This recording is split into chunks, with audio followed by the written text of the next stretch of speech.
4h24, sem mais delongas, você acompanha a estreia de Lula no palco mais prestigiado da imprensa mundial, às vésperas da reunião com Joe Biden.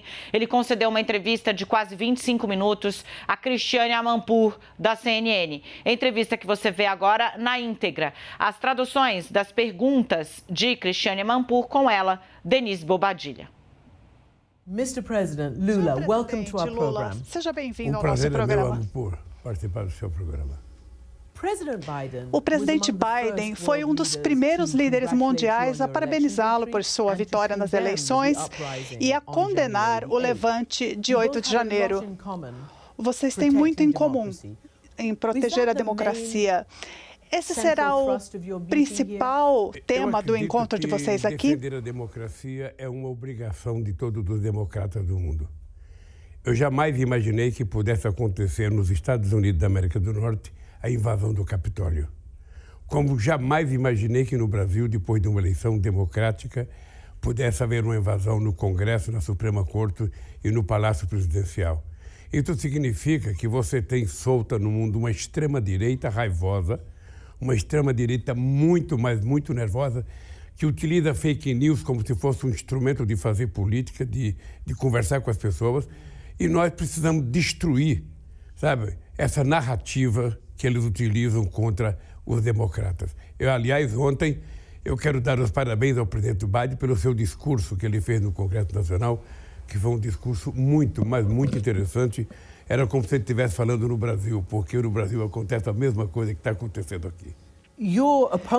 O seu oponente, Jair Bolsonaro, o ex-presidente que perdeu as eleições, está aqui nos Estados Unidos.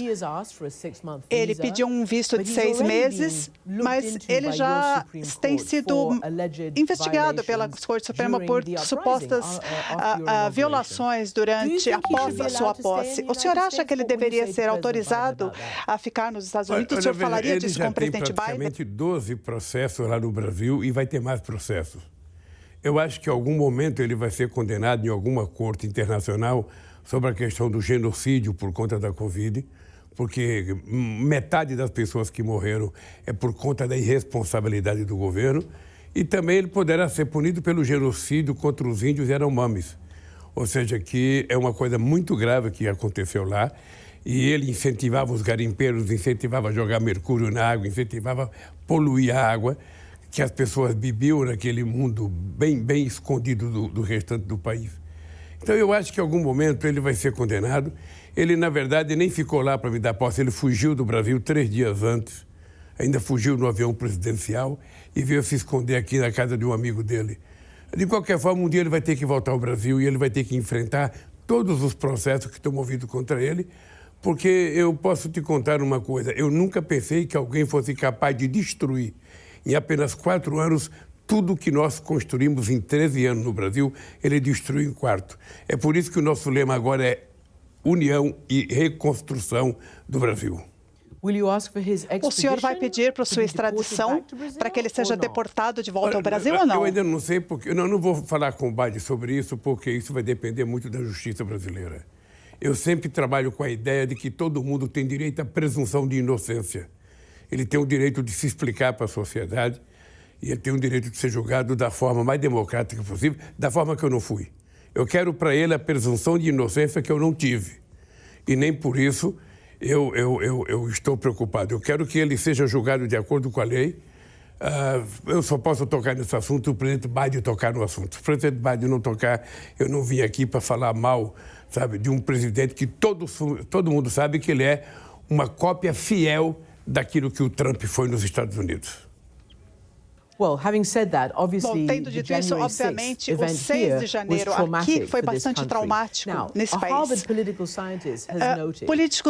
Cientistas políticos notaram que no Brasil, depois do 8 de janeiro, as suas instituições, o governo, a mídia, a opinião pública, a Suprema Corte, foram rápidos em se unir em oposição ao evento de 8 de janeiro em seu país. Muito mais rápido do que o espaço público aqui nos Estados Unidos.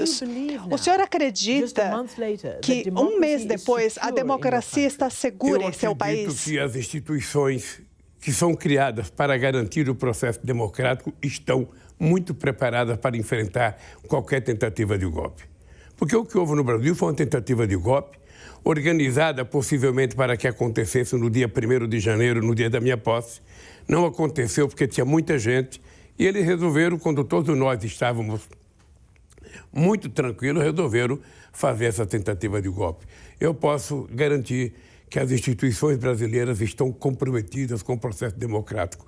O Congresso Nacional, a Presidência da República e o Poder Legislativo e o Poder Judiciário estão totalmente irmanados para que a gente possa garantir a democracia. A igreja, os movimentos sindicais, a sociedade como um todo, sabe, não quer que a democracia seja desmantelada, seja quebrada. Então eu estou confiante que nós vamos seguir em frente no processo de reconstrução do Brasil, inclusive na reconstrução da nossa boa aliança com os Estados Unidos.